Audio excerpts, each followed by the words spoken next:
Today we're looking at Psalm 129. Many a time have they afflicted me from my youth, may Israel now say. Many times have they afflicted me from my youth, yet they have not prevailed against me. The plowers plowed upon my back, they made long their furrows. The Lord is righteous, he shall cut asunder the cords of the wicked. Let them all be confounded and turn back that hate Zion. Let them as the grass upon the housetops that wither, wherefore it groweth up. Wherefore the mower fills not his hands, nor he that binds sheaves, bind the sheaves his bosom. Neither do they which go by say, the blessing of the Lord be upon you. We bless you in the name of the Lord. This is an idea, one of these again, where a man is among his enemies, and they've plowed his back, they've beaten on him, and yet what is he doing? Is he taking vengeance?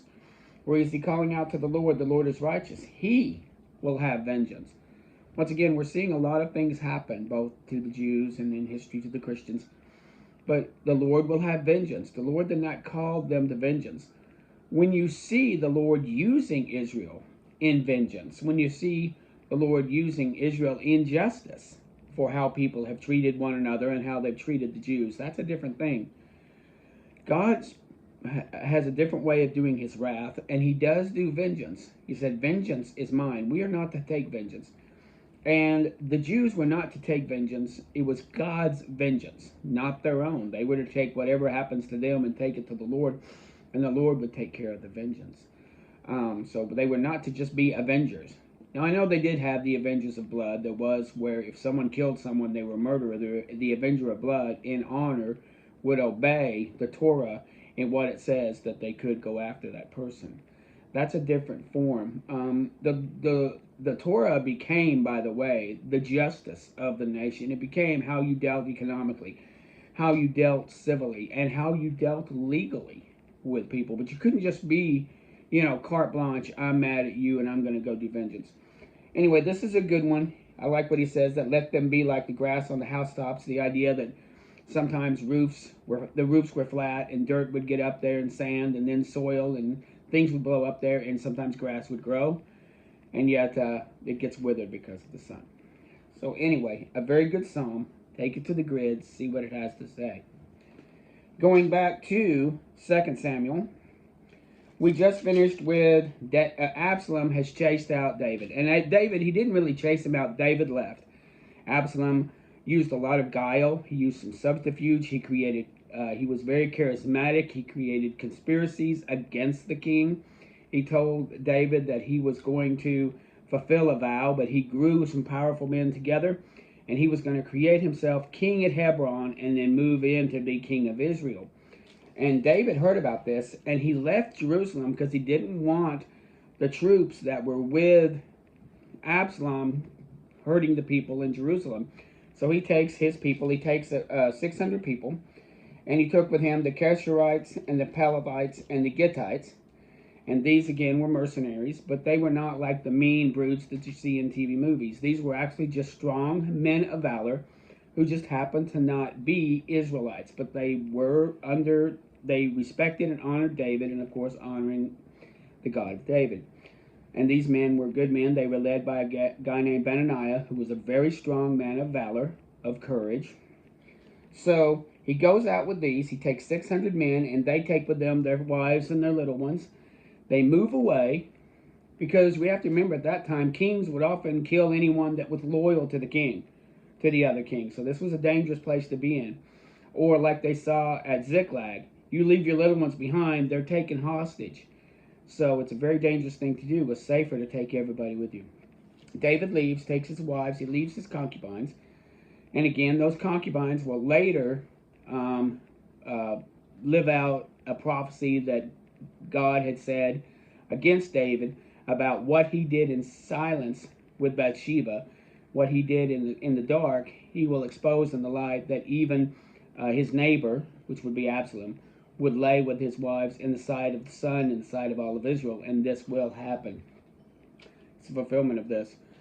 And so he leaves them behind, and so he takes Zadok the priest and Abiathar first go with him at the ark, then he sends them back with their sons, but he tells them to be his eyes and ears. and whatever they learn, send to him so he may know. He also leaves another guy, Hushai, which we get an inference that he may have been either lame or crippled, or maybe he needed special medication or something like that, that he would have been burdened on the journey. So he leaves him behind, but he is to be a spokesman to Absalom to trip up the council of Ahithophel. That Ahithophel was going to give counsel to Absalom, and Hushai would give counsel that would turn around. And we see that happening here in 17. In 16, he's going his way, and he passes by, and he meets with Ziba.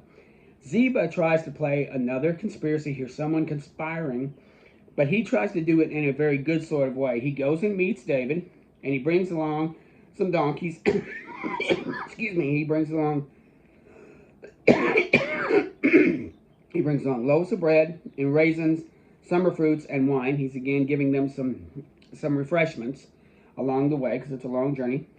And Ziba, the king asks how Ziba's doing, and he talks about these donkeys are for the king's household to ride on. That way you don't have to walk. You can keep the donkeys, and here's all these raisins and fruits and wines and stuff, to give you get some carbohydrates, give you some energy. Remember when Jonathan ate of the honeycomb? This was to give them energy for the journey. And he asked, well, how is your master? How is Mephibosheth? Here he tells a lie. We find out it's later a lie, but we don't know this right now. He says that Mephibosheth has jumped ship and is now in the camp of the people of Saul. He says, the king says, and where is thy master's son? Behold, he abideth in Jerusalem, for he said, today shall the house of Israel restore me the kingdom of my father. David is upset. He says, you know what? Everything that Mephibosheth has, you can have. So he gives the inheritance and the promise that he had given to Mephibosheth, he now gives to Ziba. And Ziba says, thank you, thank you, thank you. On his way out, he also meets another character named Shimei. Shimei is also of the house of Saul. It's interesting, I was thinking today, how even though David was this conquering king, even though he'd sent the Philistines, he attacked the Amalekites, he had gone after the Edomites, but them, he got tribute from the Moabites, from the Ammonites, from those in Zorar, and from the Syrians. Everywhere there was peace around Israel. And they had a good economy, and they weren't in danger. You would think the household of Saul would be thankful for that, but they're still angry about that. And he starts throwing rocks at David, stones at this troop that's going by. Can you imagine somebody throwing a rock at a king, even if he's deposed, even if he's moving out? And remember, this king was surrounded by mighty men of valor. He had 600 guys? He had 600 guys with him, and he's surrounded by 600 guys. These mercenaries are around him, plus Abishai, which is the brother of Joab. Remember, his brother was killed by Abner. Abishai's there. You're throwing rocks at a guy who's surrounded by mercenaries and a man of valor like Abishai. And Shimei calls him a son of Belial. The Lord has returned upon you all the blood of the house of Saul. There was no blood of the house of Saul on David. Remember, David didn't touch Saul. It was God through a battle with the Philistines that killed Saul and Jonathan. David had no part of the blood of Saul. The Lord has delivered the kingdom under the hand of Absalom thy son, and behold, thou art taken in thy mischief, because thou art a bloody man. Well, he might have been bloody by the Philistines and the Amalekites and these other groups, but not by the family of Saul. He was innocent of that. Abishai wants to go after him, but the king says, what do I have to do with you? Let him curse, because the Lord hath said unto him, curse David. Maybe the Lord is having him curse me. Who then shall say, what shall this be done? So if the Lord is behind his cursing, let him curse. And behold, my son, which came from my bowels, seeketh me my life. How much more may this Benjamite do to it? Let him alone. Let him curse, for the Lord hath bidden it. If the Lord has bidden this cursing, let him curse. Let him do what he's doing. So Shimei continues to throw rocks at this group, and David and his men move on. And the people were weary, but because of Ziba, they were refreshed. Although, once again, we find out later Ziba is pulling a fast one. Mephibosheth did not jump ship. He did not change allegiances. Ziba had did that so that he might take the household back from Mephibosheth. We find that out later. I'm giving you a little spoiler. Ahithophel is giving advice to Absalom, and Hushai is there, and Hushai pledges loyalty in a very strange way. He doesn't exactly pledge loyalty to Absalom. He pledges loyalty to the crown that's at Jerusalem. He says, Absalom says, "Is this thy kindness to thy friend? Why wentest thou not with thy friend? Why didn't you go with your friend David? Why are you here?" He says, "Nay, but whom the Lord and this people and all of Israel choose, his will I be, and with him I will abide."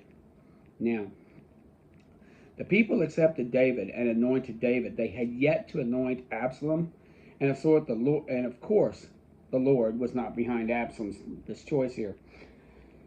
And so, whom should I service? Whom should I not serve in the presence of his sons? As I have served in the Father's presence, so I will be in thy presence. So I will serve you, but I'm serving the kingship. So he's serving him, but he's also going to be telling David what's going on. And Ahithophel starts giving him, and here's where we see that fulfillment of that prophecy that David made. Absalom goes to Ahithophel, "Give counsel among you what we should do. Go to your father's concubines, which he has left to keep the house, and all Israel will hear that you have abhorred your father, and you shall make the hands of all those that be with thee strong." Ahithophel is saying, if you go up there and show that you abhor David, your dad, by laying, on the top of the house, in the view of anybody that could see it, in the view of the sun, how much you abhor David. So Absalom spread a tent upon the top of the house, and Absalom went into his father's concubines in the sight of all Israel. Prophecy fulfilled. Not all prophecies are positive. Here's a negative prophecy that's been fulfilled. And the counsel of Ahithophel, which he counseled in those days, was as if a man acquired of the oracle of God. So was the counsel of Ahithophel, both with David and Absalom. Ahithophel was a good counselor. He was actually a pretty wise man to David. But now he's got that wisdom on the wrong side. He's going to be giving wise counsel to Absalom. And he doesn't know he's fulfilling scripture right here. In 17, Ahithophel also comes up with an idea. He goes, "Let me take 12,000 men. I'll go after David. They're weak. They're weary. I can take them out with 12,000 men." Remember, 12,000 versus 600. It's a 2-to-1. And with all the little kids and stuff, it's still a 2-to-1 on fighting men. "And they are weak, and all the people that are with him, and I will smite the king only. So let me attack, but I won't kill those people, so that they might be in alignment with you. I'll only kill the king." So that's his idea. And Absalom liked that. But then he said, "Call Hushai and see what he has to say." Now, Hushai has a different plan. He says, here's the problem with that these men are like lions bereaved of their whelps. These are like animals that are out there, and they're going to be angry, and they're going to fight back with all that they've got. 4 said, "Hushai, thou knowest thy father and these men that are mighty men, and they are chafed of their minds, as a bear robbed of her whelps in the field, and this man is a man of war. Now he holds in a pit and some other place, but it will come that when you come to overthrow him, that there will be that when you get attacked and beat, they will say, there's a great slaughter of them that follow Absalom." In other words, if you go after them and they beat you because they are mighty men, the people will say, you get slaughtered if you follow Absalom. It's not a good political move.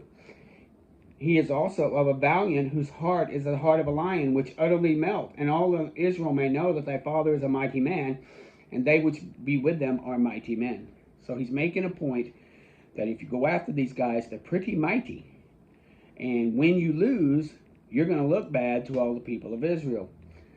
So I counsel you to get everybody from Dan to Beersheba as the sand of the sea and go after him. Now this sounds like a bad idea, but we know that Hushai is going to tell David what's going on. So he's kind of setting him up in a sense that instead of following what Ahithophel was saying, which actually probably would have worked, they were weak. They were kind of downtrodden. They were a little bit dysfunctional. it might have worked with only 12,000 men. You bring everybody up and fail, they're going to see that the kingdom is not of Absalom. And he's going to tell David through Zadok the priest, Abiathar, and his sons. So he goes ahead and tells them to do this.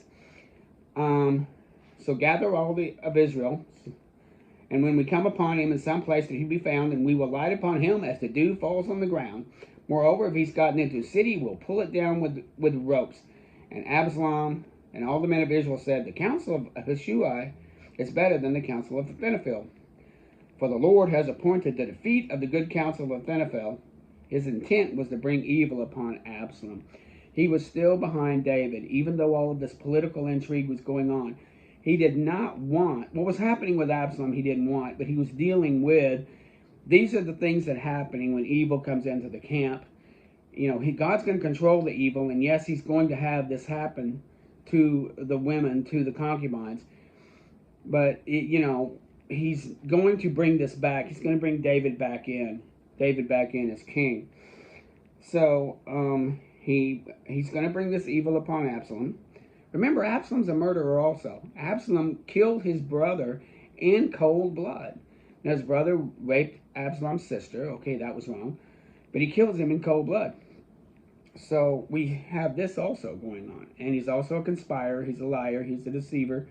He's a manipulator. These are not things of God. He is less like God than David is at this point. So Hushai talks to Zadok the priest, and they tell David, lodge not this night in the plains of the wilderness, but speedy pass over, lest the king be swallowed up. Then Jonathan and Amias, who were the sons of Zadok and Abiathar, they went to Enrogel to talk with David. Nonetheless, a lad saw them and told Absalom. So Absalom knew that these two men were on the road. He sends some men after them. There's a woman who, they were staying with a woman in her house, and she hides them. And when the men come looking for them, she goes, they went over that way. She tells them they went a different way. So the woman said they've gone over by the brook. And when they saw it, they didn't find them, so they went back to Jerusalem. And it came to pass, when they were departed, that these men came up and told David, arise and pass quickly over the waters, lest Ahithophel's counseling go against you. Here comes Absalom. So they arose and passed over the Jordan. And Ahithophel saw that his counsel wasn't followed. So he went to his house, he took care of getting it over, and he hung himself. He died, and they buried him in a sepulchre. And then David went over, and Absalom passed over the Jordan with all the men of Israel chasing after. And he made Amasa the captain of his host instead of Joab. Remember, Joab was the guy who was the captain of the Lord's host for David. Here he's giving it to Amasa. Amasa is a different mighty man. And then he goes out there, and Israel and Absalom pitched in the land of Gilead. And it came to pass that David had come to Maon, and then he meets up with some people there and that are refreshing him. There's one of them is Barzillai. They brought beds and basins and earthen vessels and wheat and barley and corn and beans and lentils and pulse and honey and butter and sheep and cheese for David and for the people to eat, for the people are hungry and weary in the wilderness. These two chapters are packed. You've got new people coming along. I'm hoping we're getting to know these people as we meet them and see how they're connected in the game. I know it's a lot of strange people. But yet we see how this is going, that Absalom is now wanting to take the whole kingdom back from David, not just from Jerusalem. And now he's wanting to go after David. He talks to Ahithophel. Ahithophel actually has some pretty good things to say here. That probably would have worked, because we see at the very end that they were hungry. They were tired. They were kind of beat down. Had he followed Ahithophel, he probably would have won. But Hushai was there giving him more counsel to drag all of Israel into this, which sounds good on the outside. A good, strong political move. But because he's telling David what's going on, David's moving out of the way. And so now Absalom is chasing after David with all of Israel, the men of Israel he could gather up. And David also has some Confederates that help him out. Now we did have, remember we had Ziba help him out, give them a little bit to drink and eat, so that they might move on. But then you have this other fellow coming up Shobi, and then you have Mekar and Barzillai. They come up and bring them even more stuff for beds for them to lay on, like cots, basins. Here's some things for you to wash, and you can have water. You can carry food better. And here's all this extra. Here's some sheep. Here's some butter. Much better than what Ziba had to offer. So we see the two forces are getting ready, and they're going to come and clash in the next chapter. And we see that this is moving out. Part of this, even though God is part of this, is the curse of God over David. God does not want to replace David. He's still the king. But this curse is happening because of what he did with Bathsheba, what he did by killing Uriah. You know, it looks like God is playing games here. He's not. He's fulfilling prophecy. And we have to realize that we can either be on the good side of prophecy, where God is working for us, or we can be on the bad side of prophecy, where God will move against us. There's no middle ground where you just can't be the one. Jesus said you either gather or you scatter. I'm either for you or I'm against you. And if he's for you 100%. But if he's against you, he's against you 100%.